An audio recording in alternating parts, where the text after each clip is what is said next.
प्रातःकालीन स्नेह वंदन। आप सबको मेरा प्यार भरा नमस्कार। और आप सुन रहे हैं आकाश गंगा स्टोरी बुक और सुनते हैं आज की कहानी। एक बार मौन में थिर हो जाओ, फिर तुम्हारी वाणी में भी सुगंध आ जाएगी। एक बार मौन में उतर जाओ, फिर तुम्हारी वाणी भी नई गहराइयाँ ले लेगी। फिर तुम्हारी वाणी में भी एक विशालता आ जाएगी। तुम बोलोगे भी तो दूसरे पर ध्यान रखकर ना बोलोगे। तुम बोलोगे अपने भीतर की आवाज़ से।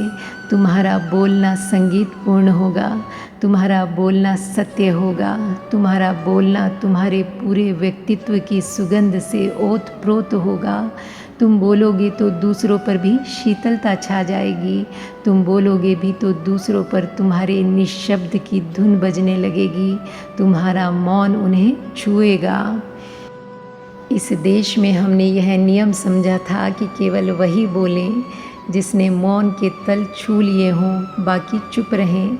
इसलिए बुद्ध बोलते हैं। ठीक है, बुद्ध का बोलना सार्थक है, लेकिन यह बड़ा विरोधाभास है। जिसने बोलना सीख लिया वही बोलने का हकदार है, और जिसने चुप होना जाना वही पात्र है कि अगर बोले तो सौभाग्य। जिसने चुप होना सीख लिया उसको चुप हमने नहीं रहने दिया। तो कहते हैं कि बुद्ध को जब ज्ञान हुआ तो वे 7 दिन तक चुप रह गए। चुप्पी इतनी मधुर थी, ऐसी रसपूर्ण थी, ऐसा रोआ रोआ उसमें नहाया सरोबार था कि बोलने की इच्छा ही न जगी, बोलने का भाव ही पैदा न हुआ। कहते हैं कि देवलोक थरथराने लगे। कहानी बड़ी मधुर है। अगर कहीं देवलोक होगा तो ज़रूर थरथराया होगा। कहते हैं कि ब्रह्मा स्वयं घबरा गया, क्योंकि कल्प बीत जाते हैं, हजारों हजार वर्ष बीतते हैं, तब कोई व्यक्ति बुद्धत्व को उपलब्ध होता है। ऐसे शिखर पर कोई हजारों वर्षों में पहुंचता है, और अगर उस शिखर से आवाज़ ना दें, उस शिखर से अगर बुलावा ना दें, तो जो नीचे अंधेरी घाटियों में भटकते लोग हैं उन्हें तो शिखर की खबर भी ना मिलेगी। वे तो आंख उठाकर देख भी ना सकेंगे। उनकी गर्दन तो बड़ी बोझिल है। वस्तुतः वे चलते नहीं, सरकते हैं, रेंगते हैं।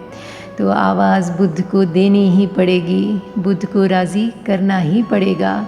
जो भी मौन का मालिक हो गया उसे बोलने के लिए मजबूर करना ही पड़ेगा। कहते हैं कि ब्रह्मा सभी देवताओं के साथ बुद्ध के सामने मौजूद हुए। वे उनके चरणों में झुके। हमने देवत्व से भी ऊपर रखा है बुद्धत्व को। सारे संसार में ऐसा नहीं हुआ है। हमने बुद्धत्व को देवत्व से ऊपर रखा है। कारण है, देवता भी तरसते हैं बुद्ध होने को। देवता सुखी होंगे, स्वर्ग में होंगे, अभी मुक्त नहीं हुए हैं, अभी मोक्ष से बड़ी दूर हैं, अभी उनकी लालसा समाप्त नहीं हुई है, अभी तृष्णा नहीं मिटी, अभी प्यास बुझी नहीं है। उन्होंने और अच्छा संसार पा लिया है, और सुंदर स्त्रियां पाली हैं, और सुंदर पुरुष पालिए हैं। कहते हैं कि स्वर्ग में कंकड़ पत्थर नहीं है, हीरे जवाहरात हैं। कहते हैं कि स्वर्ग के जो पहाड़ हैं वे शुद्ध स्फटिक मणि से बने हैं। कहते हैं कि स्वर्ग में जो फूल लगते हैं वे मुरझाते नहीं हैं।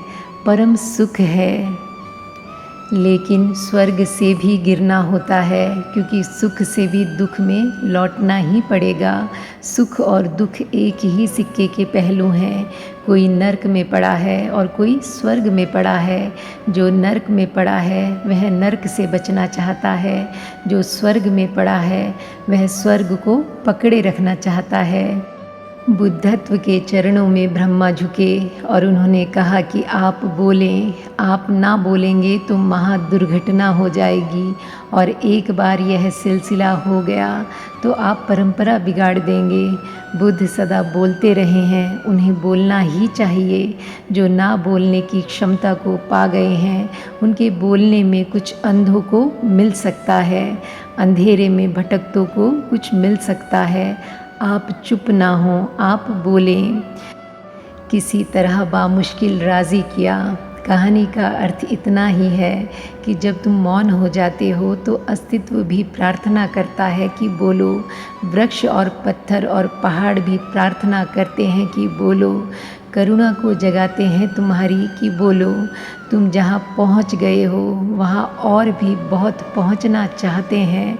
उन्हें रास्ते का कोई पता ही नहीं है, उन्हें मार्ग का कोई पता भी नहीं है। अंधेरे में टटोलते हैं, उन पर करुणा करो, बोलो। तुम भी कल उनके साथ थे, इतनी जल्दी भूल मत जाओ, विस्मरण मत करो, पीछे लौट कर देखो। साधारण आदमी वासना से बोलता है और बुद्ध पुरुष इसलिए बोलते हैं कि शायद बोलने से कुछ बट जाए।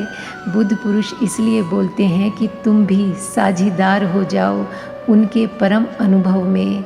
पर पहले शर्त पूरी करनी पड़ती है, मौन हो जाने की, शून्य हो जाने की। और आज के लिए बस इतना ही। मिलते हैं फिर एक नई कहानी के साथ। तब तक के लिए thank you God and thank you universe.